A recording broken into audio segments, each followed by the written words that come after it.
अस्सलाम वालेकुम दोस्तों। ड्रामा सीरियल दोलाब ड्रामे में छा थींदो तव्हांखे सॼी कहाणी ऐं अपडेट इन नंढड़ी ऐं छोटड़ी वीडियो में ॾींदासीं। वीडियो खे आख़िर ताईं ॾिसंदा। मुंहिंजे यूट्यूब चैनल ज़मीर जमाली खे लाज़मी सब्सक्राइब कंदा। तो सब्सक्राइब करण सां को आवाज़ जो बेल न करंदो काफ़ी असांजी हौसला अफ़ज़ाई थींदी ऐं तव्हांखे बि वधीक वीडियो ॾिसण वटां मिलंदा। दोस्तों तव्हां टाइम वेस्ट कोन पिया करायूं, हलूं था पंहिंजे कहाणी ऐं अपडेट जी तरफ़। तो रेस मंसूर हाणे मुराद जे घर वेंदो। मुराद जे फैमिली खे चवंदो त तव्हां मूंसां गॾु हलो, तव्हां मूंखे पंहिंजो भाउ सम्झो, तव्हां हिते महफ़ूज़ न आहियो, कॾहिं बि दुश्मन तव्हांजे मथां हमलो करे सघनि था। तव्हां मूंसां गॾु हलो, मां तव्हांखे हिकु महफ़ूज़ जॻह ते छॾींदुसि। मुराद मूंखे पूरी ख़ानदान जी पारत ॾेई वियो आहे, उन जे करे तव्हां मूंसां गॾु हलो।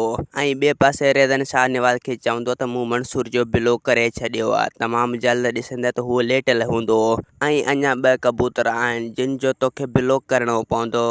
शाहनवाज़ चवंदो त उहे वरी कहिड़ा कबूतर आहिनि? रेज़न चवंदो त इहे सोढल ऐं पीरियल आहिनि जंहिंखे तोखे बिलो करणो ई पवंदो।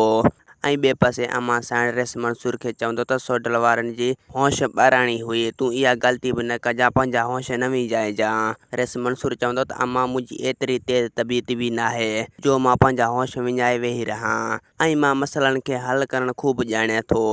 ऐं ॿिए पासे पीरियल सोढल खे चवंदो त पहिरियां हाली मंसूर सां मिलूं, ॾिसूं त हू छा थो चवे।